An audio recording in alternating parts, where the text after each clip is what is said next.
l'INA, en partenariat avec France Info et l'Obs, présente l'info dans le rétro. Vive la France!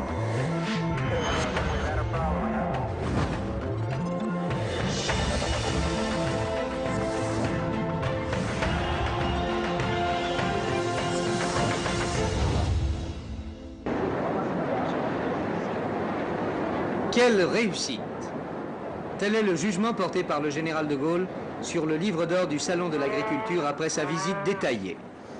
Toutes les visites politiques au Salon de l'Agriculture ne se passent pas aussi bien. Mais que viennent-ils y chercher ces politiques? Pas seulement un verre de vin rouge, du saucisson ou de la terrine.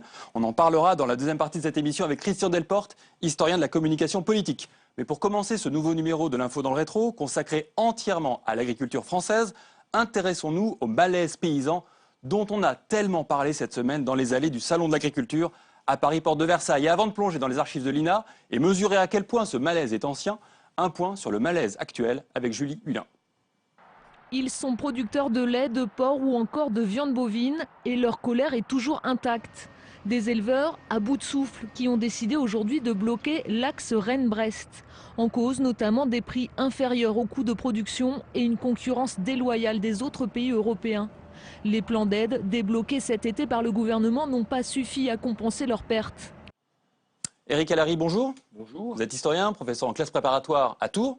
Et vous m'avez fait le plaisir d'accepter l'invitation, d'autant plus que vous sortez dans quelques jours chez Perrin ce livre, l'histoire des paysans français. On vous connaît plutôt sur l'histoire de la Seconde Guerre mondiale, sur la ligne de démarcation, mais c'est chouette de vous voir aussi aborder un nouveau champ. Quand vous voyez ces images-là, je pense que l'historien se dit que ce n'est pas tout à fait nouveau, que ce soit compliqué pour le monde agricole français. C'est pas tout à fait nouveau. On se rappellera que le premier grand désordre avec tracteurs sur les routes de France date de 1953-1954, à une époque où pourtant les paysans, comme l'ensemble des Français, sont sortis du tunnel de cette époque longue de la reconstruction, mais il y a une forme de lassitude. La carte de ravitaillement a été supprimée quelques années auparavant, 48, ouais. En 1948-49 même, au tout début de l'année 1949. Et en fait, ce malaise paysan, il est récurrent. On a l'impression qu'il y a des cycles de modernisation depuis la guerre, d'essoufflement, de déception, de divorce, de distorsion entre l'homme politique, les hommes politiques de gauche, de droite, et les paysans qui se sentent incompris. Et puis se termine dans les années 50 aussi ce malaise intergénérationnel entre les vieux pères qui ne veulent pas entendre parler du tracteur, du Fordson et d'autres marques de tracteurs, et des jeunes qui pensent que de toute façon on ne pourra plus rester aussi nombreux dans les campagnes, qu'il va falloir... Vous parliez de 53, de la première manifestation des tracteurs, j'en ai une autre. On est dans cette période qui va un peu nous guider, les années 60 qui sont vraiment une période charnière, vous avez raison de le rappeler.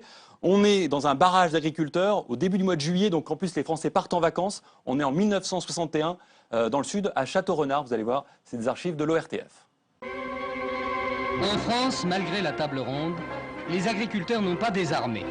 Le Midi a tenu à son tour à expérimenter la technique des barrages, ce qui, le soleil aidant, n'a pas toujours convaincu les automobilistes et autres conducteurs de camions de la correction du procédé. Les manifestants n'en avaient pas moins leurs supporters, et la ronde, désormais traditionnelle des tracteurs, est allée bon train dans la région de Château-Renard, qui est le premier marché européen des primeurs.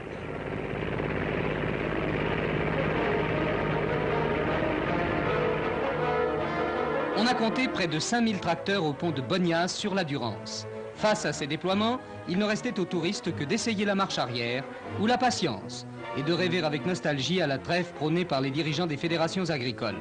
Le mécontentement paysan persiste, la route des vacances demeure coupée. Très belle archive, hein. Le mécontentement paysan. Comment on peut l'expliquer alors à ce moment-là? On est au début des années 60. Bon. Est-ce qu'il y a des raisons objectives à ça ou c'est juste un mouvement de colère un peu irrationnel dans une lutte générationnelle que vous évoquiez tout à l'heure? Non, il y a vraiment une raison qui est toujours celle du prix. Cette obsession du prix qu'il faut maintenir à taux constant, une stabilisation du prix absolument importante pour les paysans. Et puis les paysans s'aperçoivent qu'ils ont commencé à beaucoup investir pour acheter des machines, pour acheter les engrais, pour se mettre à la sélection des semences, des animaux. Et ils prennent à témoin l'opinion. Il leur semble que depuis 1958, depuis le retour du général de Gaulle, on ne s'est pas bien occupé d'eux.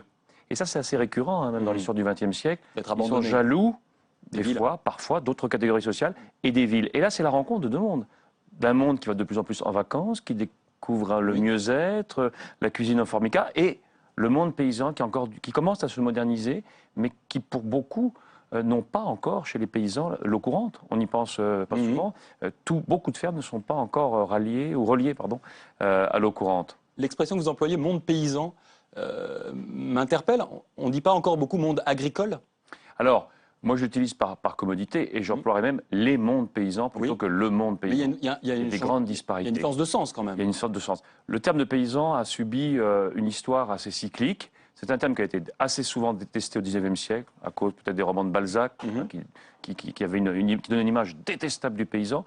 Dans l'entre-deux-guerres, il y a une réhabilitation du terme de paysan, qui vient de Pagouze, qui s'occupe de la terre, mais aussi qui vit dans un monde qui n'est pas fait que de paysans. Et le terme d'agriculteur va être utilisé souvent par rejet du terme paysan, qui est souvent mal vu. C'est connoté le plouc. C'est ça.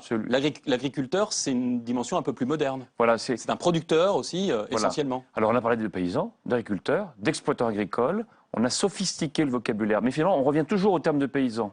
Et l'homme politique qui veut se faire bien voir dans les cantons, il suffit de monter sur une chaise d'école et de dire « cher paysan » plutôt que « cher agriculteur ». Il a un succès assuré. Et malgré tout, ça va très mal pour les paysans. Oui. Pour le malaise paysan, on va se plonger. Alors là, un peu plus tard, en 1964, entre-temps, la PAC est née, mais on la garde de côté pour l'instant. Donc la politique agricole commune en 62, mais là, on est en 64. C'est une période extrêmement importante où il y a une vraie prise de conscience des difficultés du monde paysan ou agricole. Et on va écouter Edgar Pisani, peut-être l'un des plus grands ministres de l'agriculture qu'on ait pu connaître sous la Ve République, un très bon connaisseur de la terre et de l'agriculture et du monde agricole. Et il évoque la question du malaise paysan. Il y a quelque chose, en tout cas, qu'on peut constater. C'est qu'il y a, malgré tout ce que vous venez de dire, il y a un malaise. Moi, je connais un département que je connais bien, où on a récemment fait une enquête auprès des mères de famille rurales, et 9% seulement sont partisans de laisser leurs fils dans l'agriculture. Les jeunes filles ne veulent plus se marier avec des agriculteurs. Donc, il y a donc un malaise, et il est sensible. Si ça rapportait tellement, ils ne voudraient pas quitter la terre, ces gens-là. Qu'est-ce que vous pouvez leur dire? À cela, je ne répondrai pas que la situation des agriculteurs est excellente. Je ne dis pas que tous les agriculteurs de France gagnent des 1000 et des 100.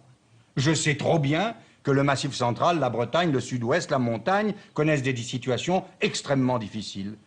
Mais par-delà le mécontentement, ce qui me frappe et me retient, c'est l'angoisse.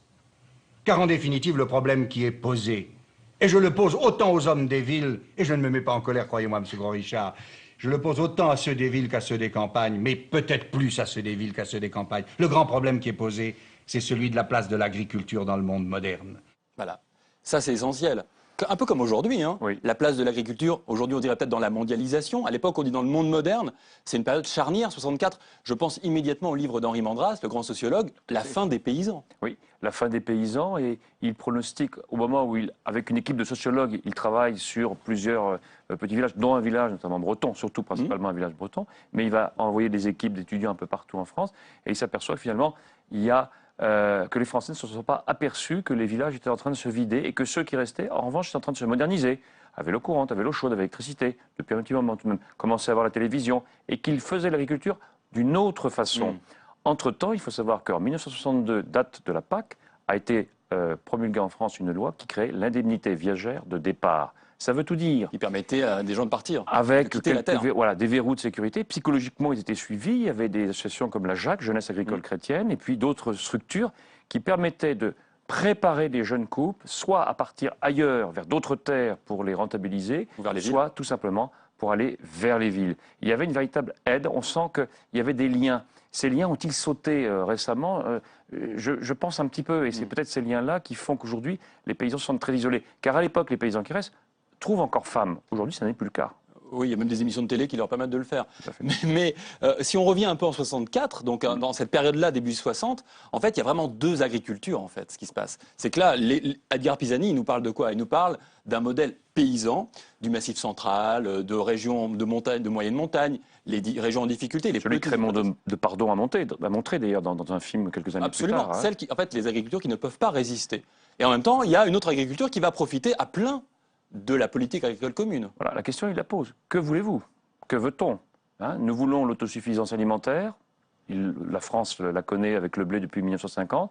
Mais c'est la question du général de Gaulle qui est posée à travers ce haut fonctionnaire qui devient ministre et qui travaille avec Michel de Baptiste, qui a écrit cet ouvrage majeur qui s'appelle La Révolution, qui s'intitule La Révolution silencieuse, En où il 1967, montre de toute façon, 1967, et qui montre, il travaille déjà avec lui, c'est un membre, c'était même secrétaire général du CNJA, Centre national des jeunes agriculteurs, et On voit il Michel pose, Debatisse, d'ailleurs, pendant que vous il parlez. pose la question fondamentale de savoir finalement, soit nous maintenons une agriculture d'autosubsistance familiale de 10, 15, 20 hectares, comme dans les années 30, et l'agriculture ne sortira pas vivante de cette expérience, soit il faut, dans le cadre de la politique de grandeur du général de Gaulle, insérer Un l'agriculture modèle productiviste. productiviste, mondialisé, avec de véritables surplus, sortir de cette culture du petit stock et aller vers le grand stock, la Ouais. circulation. La modernité. Et justement, on est dans les années 60, on en parlait de la PAC tout à l'heure. Alors la politique agricole commune en 62, effectivement, les objectifs sont ceux de l'autosuffisance, mais en étant extrêmement généreux avec les agriculteurs, en rappelant un petit peu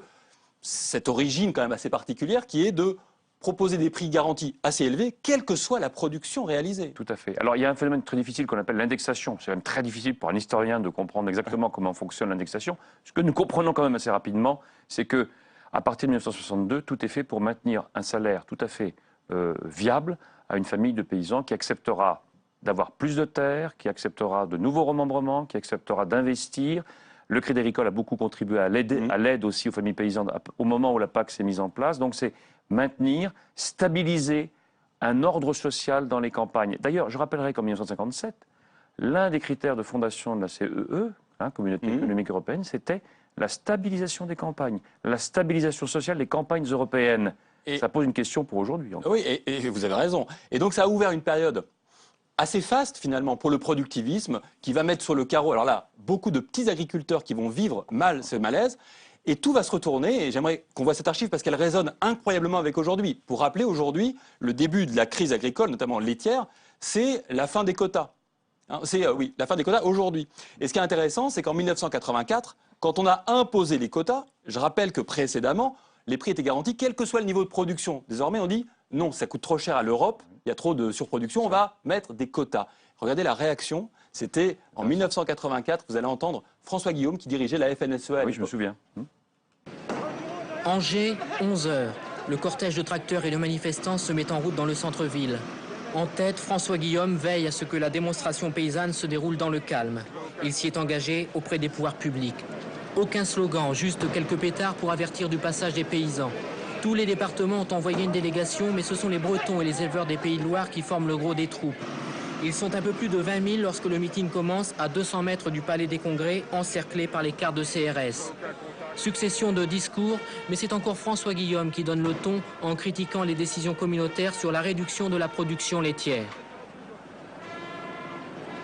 Ce qu'on nous demande d'accomplir, c'est un geste contre nature pour le paysan qui, depuis des millénaires, a toujours cherché à obtenir la production maximum de son sol et qui s'est motivé en permanence pour cela. C'est une erreur pour l'économie européenne.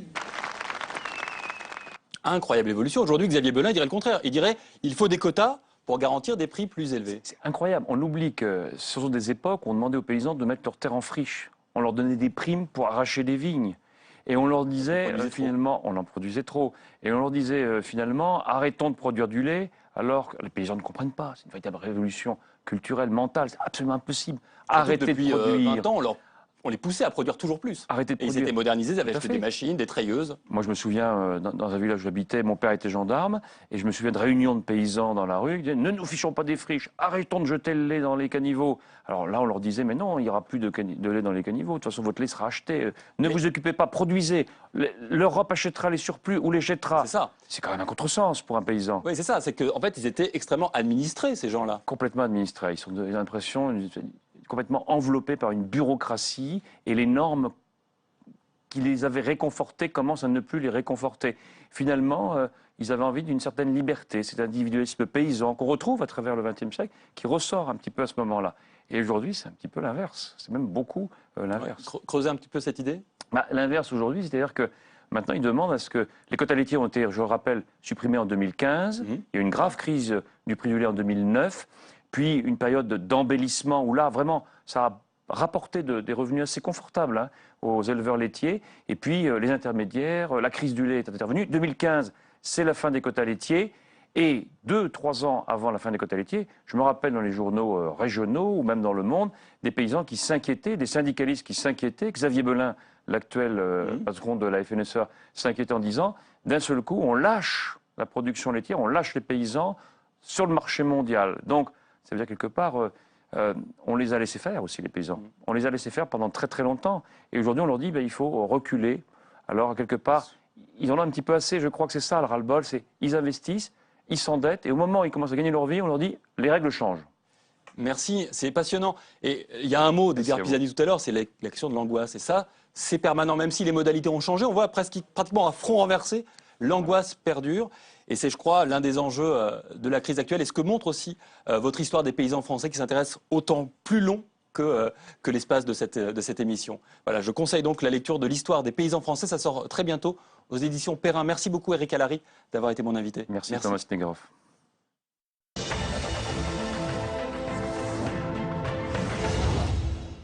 Et ce malaise paysan, les politiques, et notamment le président de la République, ont pu le mesurer en visitant le salon de l'agriculture de la Porte de Versailles à Paris. Avant de revenir sur cette tradition française de ces visites habituelles, un rappel des tensions de la semaine avec Quentin Calmet. 7h25, la visite officielle n'a alors commencé que depuis 25 minutes.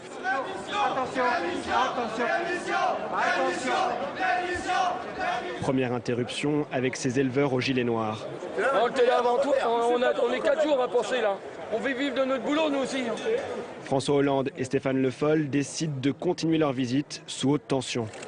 Le salon de l'agriculture cette année, c'est à la fois une démonstration d'excellence et une démonstration aussi de colère par rapport à des crises. Ce sont les deux.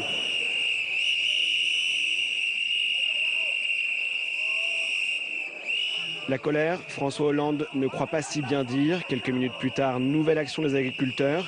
Le stand du ministère de l'Agriculture est démonté devant de nombreuses caméras. La tension monte sous les sifflets des agriculteurs. Un homme, puis deux, sont emmenés par les CRS. Et m'a rejoint Christian Delporte, bonjour. Bonjour. Un habitué des lieux, vous êtes historien, professeur d'histoire contemporaine à l'Université de Versailles, 50 ans en Yvelines, votre dernier livre, Le comeback en politique chez Flammarion. Quand vous voyez ces images, l'historien ou le communicant se demande un peu ce qu'il est allé faire dans cette galère, le président de la République? Oui, mais est-ce qu'il y a le choix? Aujourd'hui, on ne peut pas ne pas aller au Salon de l'Agriculture, ne pas se montrer au Salon de l'Agriculture quand on est président de la République. Ça n'a pas toujours été le cas. François Mitterrand n'y a jamais mis les pieds, sauf en 80, lorsqu'il était candidat. Mais comme président de la République, il n'y est jamais allé. Aujourd'hui, ça paraît complètement impossible. Pourquoi? Parce que c'est un symbole, c'est devenu un symbole, le Salon de l'Agriculture. C'est le contact avec la vraie France? Avec la vraie France, avec la France profonde, avec les racines de la France, avec la France des terroirs, et on ne peut pas échapper à la France des terroirs. Alors, belle formule. Il y en a un qui n'y avait pas échappé. Je sais qu'on attend tous des images, et il n'y en aura pas, de Jacques Chirac. On les a trop vues, les images de Jacques Chirac qui tape les fesses des vaches au salon. J'ai une archive plus ancienne. On est en 1968, en mars 68. C'est le général de Gaulle qui est au salon de Versailles, le salon d'agriculture à la Porte de Versailles. Et ça se passe très bien pour lui. Vous allez voir ces images. Quelle réussite! Tel est le jugement porté par le général de Gaulle sur le livre d'or du Salon de l'Agriculture après sa visite détaillée. Visiteur privilégié parmi les 784 000 qui se sont rendus à la Porte de Versailles, le président de la République a pu apprécier l'effort des éleveurs qui, à l'heure du marché commun, entendent conserver une place de choix parmi les 6. Chaque région présentait ses meilleurs produits et l'opinion du chef de l'État a été souvent sollicitée.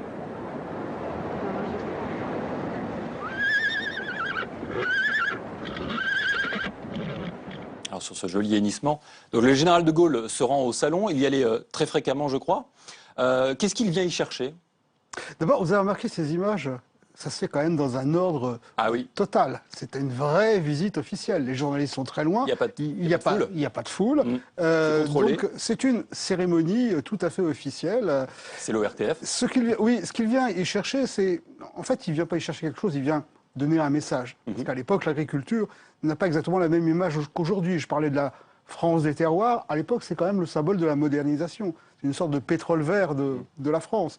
C'est 25% de la population active, ou un peu plus même, alors qu'aujourd'hui, c'est plus que 3%. Et c'est la première agriculture du monde, la France. Et c'est la force, c'est l'une des forces principales de la France dans le cadre du marché commun.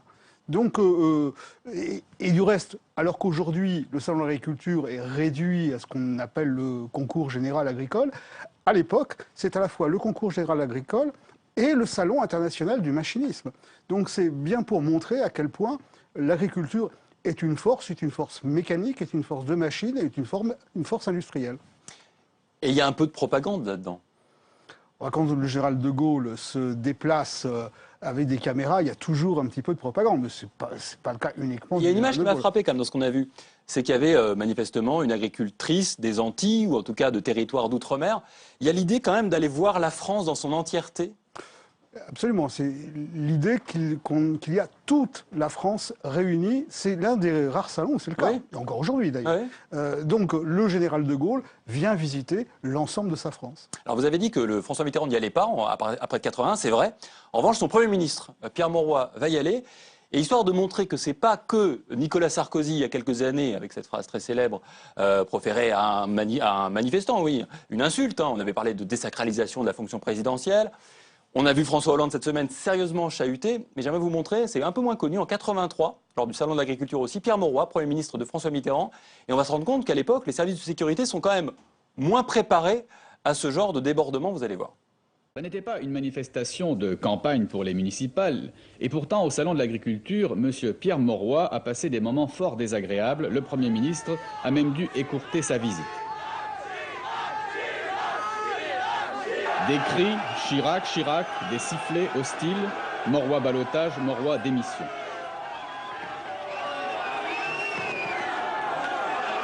M. Mauroy a pu tout de même s'entretenir avec le président de la FNSEA, François Guillaume, et de nombreux autres responsables agricoles. Ouais, c'est assez violent, hein, c'est presque physique. D'ailleurs, il y a une dimension un peu virile au Salon de l'Agriculture. C'est une histoire d'homme aussi. Hein. Oui, et en l'occurrence, c'est également une histoire de femme, parce que derrière la protestation contre Pierre Mauroy, il y a la protestation contre Édith Cresson, qui est ministre de l'Agriculture, qui a été nommée en 1980 par François Mitterrand. Et lorsqu'elle a été nommée par François Mitterrand, la première femme, la FNSEA, peut-être même la seule, la FNSEA a dit que c'était une véritable provocation. Oui, c'est ça. Bien François Guillaume, auquel on fait allusion dans l'extrait, a parlé de mépris à l'égard du monde agricole. Et lorsque Édith Cresson se déplaçait dans les rues ou dans les villages, elle était accueillie avec des pancartes du type « On t'espère mieux au lit qu'au ministère ». Ça en dit long sur le sexisme d'un certain monde agricole à ce moment-là. Donc, dès le départ, il y a eu un divorce entre la gauche au pouvoir et le monde agricole, en tout cas ses représentants. Et là, on peut penser que cette manifestation n'a pas été complètement spontanée. Oui, on voit les gens qui crient en souriant. D'ailleurs, Chirac, Chirac, il y a un peu de politique derrière tout ça, j'imagine. Oui, c'est intéressant. Alors, il n'y aura pas d'extrait avec Jacques Chirac, mais ce qui est intéressant, c'est qu'il est un peu le Jack Lang du ministère de la Culture. On a l'impression qu'il a toujours été ministre de la Culture, alors qu'il ne l'a été qu'1 an et demi. Mais il a marqué, effectivement, de son empreinte, et il a cultivé considérablement cette image. Est-ce que ça permet aussi aux politiques, finalement, même s'ils sont des citadins, des urbains, de montrer que la France, elle vient de là, quelque chose de profond, d'un enracinement de la culture nationale? Absolument. Et d'ailleurs, la plupart des présidents de la République ont été... De Gaulle n'était pas élu, mais Pompidou était député du Cantal, Giscard, député du Puy-de-Dôme, Chirac, tout le monde le sait, député de la Corrèze, etc. Donc voilà, un peu de la même zone géographique, c'est-à-dire de la France la plus profonde. Et là, effectivement, il faut montrer ses racines. Merci. C'est passionnant, on aurait encore voulu les développer, mais on n'a plus le temps. Merci Christian Delporte, historien et professeur à l'Université de Versailles, 50 ans en Yvelines. Merci beaucoup d'avoir été mon invité.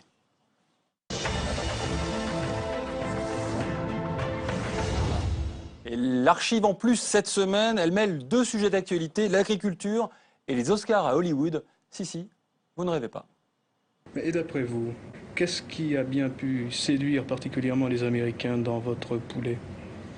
Je pense que c'est une histoire simple, enfantine, je dirais. Je sais pas, les Américains sont Ce sont des enfants, je sais pas ça.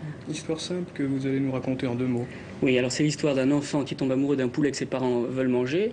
Et comme il sait qu'à la campagne, on ne mange pas les poules parce qu'elles pondent des œufs, il leur fait croire que c'est une poule jusqu'au jour où le poulet fait cocorico.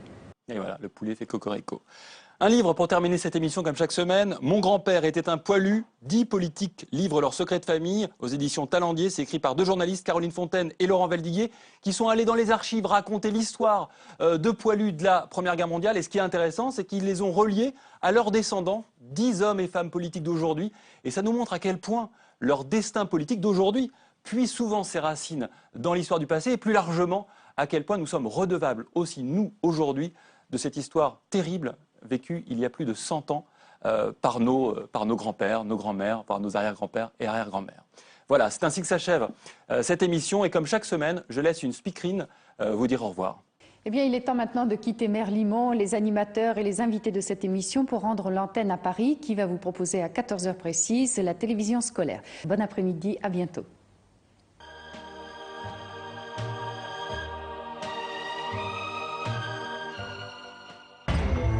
Vive la France!